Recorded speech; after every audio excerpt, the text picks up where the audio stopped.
former college athlete, I bring my biased view to the world of sports.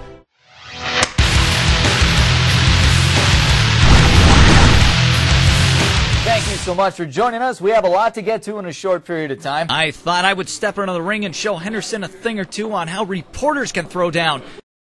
He showed me. San Diego Chargers had a solid amateur draft in April. The club selected Craig Davis with runners on second and third. Eric Ibar hitting the chopper. Kwame doing it again. He had 19 on the night. Phil, give me a nickel sun so I can buy myself a victory. I guess it's time to jump in a race car and get out on there on that track. After a brief and thorough instruction, it was time to gear up and get into that race car. I was extremely confident and ready to go, but some people were a little skeptical about me driving. Now we're going to keep an eye on Matt to see if he's there, you know, all his reflexes and everything. He's plenty capable of running that race car good now. You know, a lot of guys don't like him, and it's just a situation where the guy's got a lot of talent, and he's wide open. He doesn't think about anything else. He just wants to win. You're gosh darn right I want to win. Yeah! And then I was off to my first bout with a man who has been fencing for only 20 years. Advantage? Me! It's time for me to go on guard. Thank you so much. Really do appreciate it. Good luck to you tonight and throughout the rest of the season. And from Ranch Cucamonga, the Quakes making a move. Round Buick Invitational. Who did well?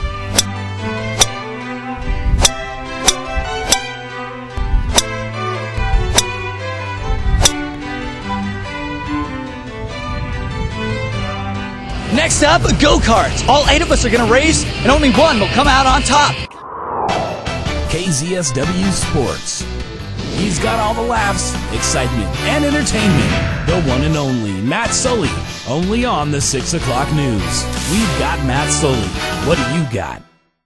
Chargers rookie Legadou Nane knows a little bit about winning. His alma mater, Boise State, pulled off arguably the biggest upset in sports history when he defeated powerhouse Oklahoma in a 2007 Fiesta Bowl en route to a 13-0 season.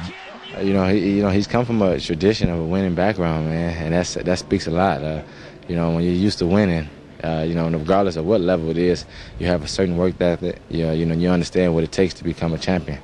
The approach here is very consistent with what we had, and I think that's why we're successful in that big game and other big games that we had. And stuff that we were able to accomplish didn't seem as big to us because of how much the little things were stressed to us in practice. So when we get to the game, it just kind of happened.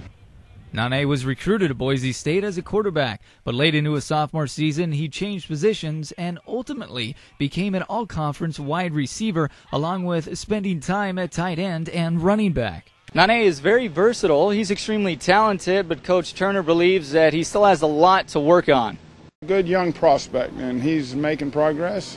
Like most young guys, he takes 2 steps forward and then takes a step back. We're working on that, but he's a talented player. This 6'2", 230-pound fifth-round selection knows if he wants to see playing time offensively, he's going to have to hit the books and hit them hard. Like each day they start throwing more plays at you and then different roles at me specifically. So it's been tough, but just keeping in the playbook and repetitions through the plays have been helping me out. He's going to help us out a lot, man. Obviously we had some good draft picks this year, and obviously we're going to implement him in our game plan as much as possible in order to make us a better team. With all of the offensive weapons the San Diego Chargers possess, including NFL MVP LaDainian Tomlinson and All-Pro tight end Antonio Gates, where does Nane exactly fit in? A lot of things have to happen to answer that question. We're just going to get him ready to be a player, and if the opportunity presents itself, we'll see how he handles it. Right now, I'm just being exposed to everything and just being ready to be thrown into the fire.